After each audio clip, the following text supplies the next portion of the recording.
Depuis des décennies, nous pensions que les pouvoirs étaient une anomalie, un caprice de la nature. Mais la vérité remonte bien plus loin.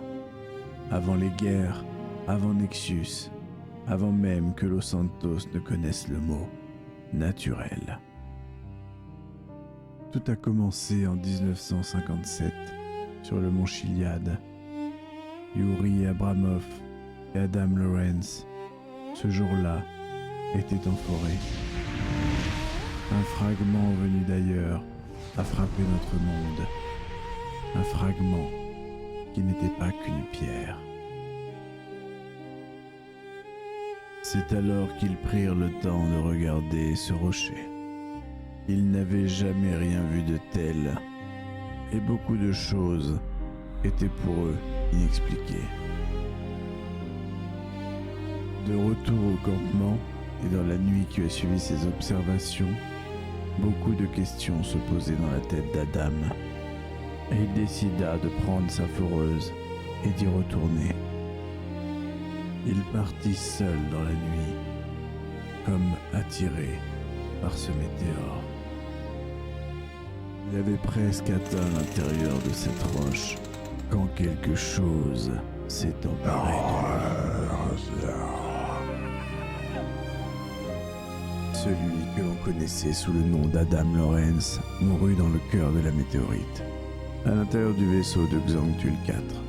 Lorsqu'Adam est réapparu en personne, la même Yuri ne comprit qu'il n'était plus le même homme. Alors Xangtul, sous les traits de Adam, transmit à Yuri des plans qu'il avait emmenés de sa planète natale, lui faisant croire qu'il les avait trouvés dans la météorite.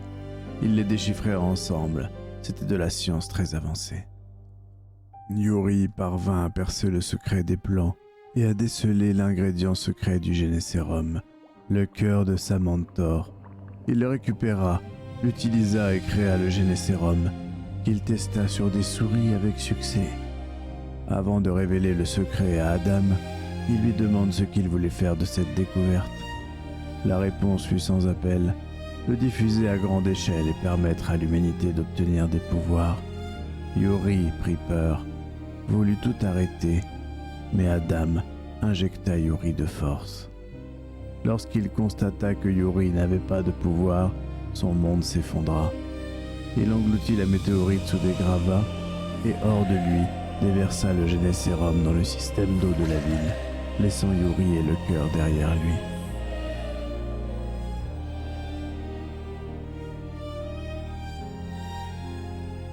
Cela eut pour conséquence de créer des personnes avec des pouvoirs non maîtrisés. Nommés déviants, puis naturels, l'humanité a essayé de cohabiter. Pendant ce temps, Adam, certain de son échec à Los Santos, avait essayé de reproduire le Génésérum ailleurs, mais sans succès. Lorsqu'il apprit que Los Santos abritait des gens dotés de pouvoir, il comprit que le Génésérum de Yuri avait fonctionné. Il se rendit sur place, les regroupa, les forma et construisit son armée. Certains de ses disciples, ne supportant pas cette emprise et ses méthodes, se sont détournés de lui, rendant la tâche plus compliquée. Ces conflits ont permis aux Herculiens de retrouver la trace de Xantul, et grâce à de la manipulation, ils ont réussi eux aussi à fédérer sur cette planète.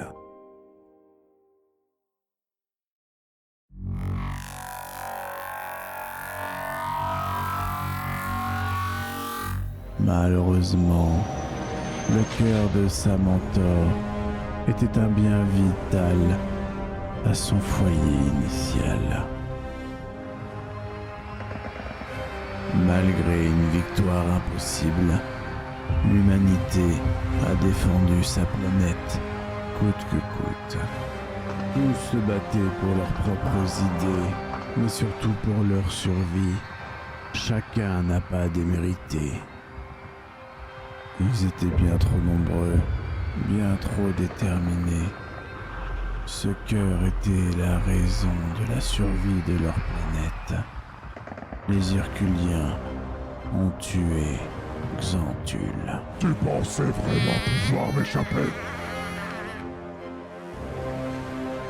Il ne restait plus qu'un seul homme pour sauver une part de notre humanité, Mikhail Abramov, le fils de Yuri, qui s'est toujours battu pour empêcher cette destruction.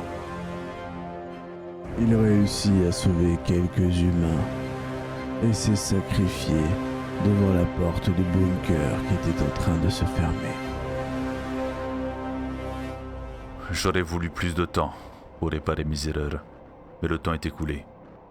Alors survivez et faites que tout cela n'ait pas été en vain pour l'avenir de l'humanité. Adieu.